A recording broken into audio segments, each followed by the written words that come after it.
পশ্চিমবঙ্গের আলু ব্যবসায়ীদের কর্মবিরতির জেরে আলু নামানোর কাজ বন্ধ থাকলো রাজ্যের প্রায় প্রতিটি হিমঘরেই। এইরকম ভাবে সমগ্র বাংলা জুড়ে যদি কর্মবিরতি চলতে থাকে তাহলে কিন্তু বাজারগুলিতে আলুর আকাল দেখা দিতে পারে। সূত্রের খবর, সমস্যা মেটাতে গিয়ে মঙ্গলবারই রাজ্যের ব্যবসায়ীদের নবান্নে তলব করা হয়েছে। প্রতিবেশী রাজ্যগুলিতে আলু রপ্তানির ক্ষেত্রে জটিলতার জেরে শনিবার মধ্যরাত থেকে রাজ্য জুড়ে কর্মবিরতির ডাক দেয় প্রগতিশীল আলু ব্যবসায়ী সমিতি।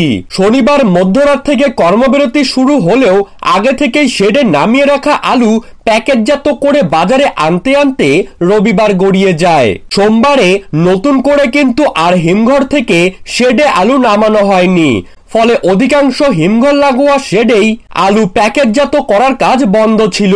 এদিকে নতুন করে বাজারে আলু না আসায় রাজ্যের বাজারগুলিতে কিন্তু ফের নতুন করে আলুর আকাল দেখা দেওয়ার সম্ভাবনা তৈরি হয়েছে। আলু ব্যবসায়ীদের একাংশের দাবি, পাইকারি ও খুচরো বাজারে যেই পরিমাণ আলু মজুদ আছে তা কিন্তু মঙ্গলবার পর্যন্ত চাহিদা মিটতে পারে এবং বুধবার থেকেই কিন্তু যোগানের অভাবে রাজ্য জুড়ে দেখা মিলতে পারে আলুর অভাব। আর সেই ক্ষেত্রে বিশেষজ্ঞরা আশঙ্কা করছেন বুধবার নয়তো বৃহস্পতিবার থেকেই আলুর দাম কিন্তু বৃদ্ধি পেতে চলেছে। এদিকে আলোচনার মাধ্যমে সমস্যার সমাধান খুঁজতে ইতিমধ্যেই নবান্নের তরফ থেকে ব্যবসায়ীদের কাছে বৈঠকের জন্য প্রস্তাব পাঠানো হয়েছে।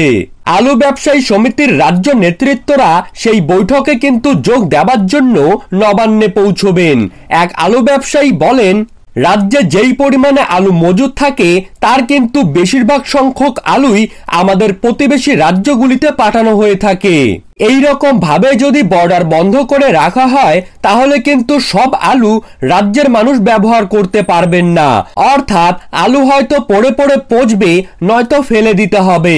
চাষি ভাই থেকে ব্যবসায়ীদের দাবি, সমগ্র ভারতবর্ষ জুড়ে পাঞ্জাব, উত্তরপ্রদেশ, বিহার, উড়িষ্যা, আসাম, মণিপুর, মেঘালয় এই প্রত্যেকটি জায়গাগুলিতেই বাংলার তুলনায় কিন্তু এই সব রাজ্যগুলিতে আলুর দাম প্রচুর বেশি রয়েছে।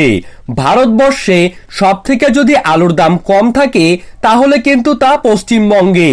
কিন্তু পশ্চিমবঙ্গে আলুর দাম কম থাকা সত্ত্বেও রাজ্য সরকারের তরফ থেকে কেন বর্ডারগুলি বন্ধ রাখা হয়েছে? এত টাকা খরচ করে রাজ্যের প্রান্তিক কৃষকেরা এবং আলু ব্যবসায়ীরা যে আলু চাষ করলেন, এখন যদি তাদের পুরোপুরিটাই লস হয়ে যায় তাহলে তাদের কে দেখবেন? তাদের সংসার কে চালাবে? সমগ্র বাংলা জুড়ে বর্তমানে চাষি ভাইরা ক্ষুব্ধ রয়েছেন। তারা জানাচ্ছেন রাজ্য সরকার যদি তাদের কথা না শোনে তাহলে কিন্তু তারা চাষবাস করবেন না। এখন এটাই দেখার যে রাজ্য সরকার তাদের মতে অনড় থাকে নাকি কৃষকদের ক্ষেত্রে সহযোগিতা করে।